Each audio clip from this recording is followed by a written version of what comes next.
नमस्कार दोस्तों, मेरा नाम रजत अग्रवाल है। दोस्तों यहाँ पर हमने इस कैलकुलेटर का रिव्यू किया था, साथ में इसका अनबॉक्सिंग भी किया था और मैंने ये आपको ये बताया था कि ये कैलकुलेटर हर एस्पेक्ट्स में बहुत ही बढ़िया है। लेकिन यहाँ पर एक बहुत ही बड़ी प्रॉब्लम इस कैलकुलेटर के अंदर आ रही है जो कि मुझे बताना बहुत ज़रूरी है और मैं ये ज़रूर कहूँगा कि इस वीडियो को देखने के बाद ही आप डिसाइड करें कि आपको ये परचेज़ करना है या नहीं करना है। तो आइए शुरू करते हैं। तो यहाँ पर देखिए हर एक चीज़, यहाँ पर जब मैंने अनबॉक्सिंग की थी तो हर एक चीज़ परफेक्ट थी, लेकिन यहाँ पर जैसे जैसे मैं इसको यूज़ कर पा रहा था तो यहाँ पर मेरे सामने एक बहुत ही बड़ी प्रॉब्लम सामने आई है, जिसके कारण इस कैलकुलेटर के अंदर एक बहुत बड़ा ड्रॉबैक है। तो यहाँ पर सबसे पहले मैं आपको बताता हूँ कि क्या प्रॉब्लम क्या आ रही है। अब देखिए यहाँ पर मान लीजिए मुझे परसेंटेज निकालना है, मुझे सपोज़ कीजिए कि 100 में से -6 करना है, या ये समझ लीजिए 100 में से 10% हमें माइनस करना है, राइट। तो हम कैसे करेंगे, तो हम यहाँ पर 100 इनपुट करेंगे, राइट, और माइनस का इनपुट करके हम 10 और यहाँ हम परसेंटेज साइन दबाएंगे। इसी तरीके से करते हैं। तो आइए इस पर क्लिक करते हैं। देखिए जैसे ही मैं ये करता हूँ, जब 100 में से हम -10% करते हैं तो आंसर आना चाहिए 90, लेकिन यहाँ पर आंसर आ रहा है 900। इसी तरीके से यानी कि हमारा आंसर गलत आ गया। इसी तरीके से अगर कोई हमें परसेंटेज को एडिशन करना है तो वहाँ पर भी इस कैलकुलेटर में आंसर एक्यूरेट नहीं आ रहा है। आइए करके दिखाता हूँ मैं आपको। जैसे 100 में +10% करते हैं तो 100 + 10 और परसेंट का साइन दबाएंगे तो आंसर क्या आएगा, 100 + 10% = 110। आइए इस पर क्लिक करते हैं। देखिए जैसे ही मैंने ये क्लिक किया, यहाँ पर हमारा आंसर आ रहा है 111, जो कि हमारा आंसर गलत है। तो यहाँ पर ये कैलकुलेशन गलत हो रही थी, तो मैंने यहाँ पर अपने कैलकुलेटर को सर्विस सेंटर भी भेजा था और सर्विस सेंटर से यही कॉल आया था कि ये हमारा जो कैलकुलेटर है ये ख़राब नहीं है, लेकिन यहाँ पर हमारा जो फॉर्मूला है क्वेश्चन को करने का वो डिफरेंट है।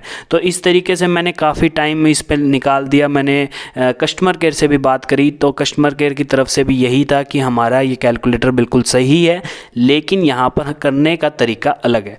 अब मैं ये वीडियो क्यों बना रहा हूँ, अब मैं ये आपको कह रहा हूँ कि मेरे हिसाब से तो ये इस तरीके से होना चाहिए। जैसे 100 + 10% करें तो हमारा आंसर आना चाहिए बिल्कुल सही।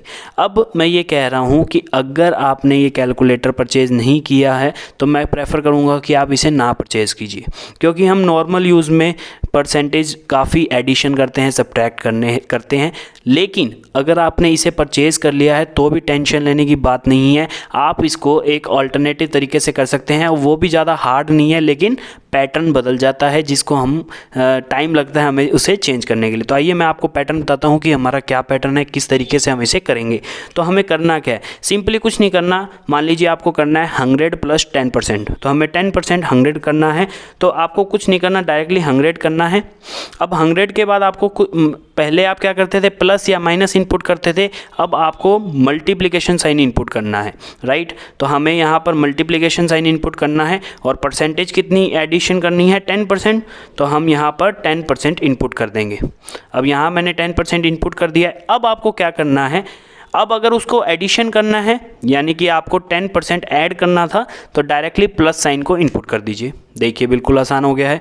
और इसी तरीके से अगर आपको मान लीजिए 100 में से 10% माइनस करना है तो कैसे करेंगे, उसके लिए भी आपको क्या करना है, जैसे 100 आपको इनपुट करना है और डायरेक्टली आपको मल्टीप्लिकेशन साइन को इनपुट करना है। आइए करते हैं मल्टीप्लिकेशन साइन को इनपुट करने के बाद 10% इनपुट करेंगे और आपने इनपुट कर दिया है। उसके बाद आपको क्या करना है, सब्ट्रैक्ट करना है हमें परसेंटेज, तो यहाँ पर माइनस साइन इनपुट कर देंगे। देखिए बिल्कुल आसानी से हमारे पास आंसर आ गया।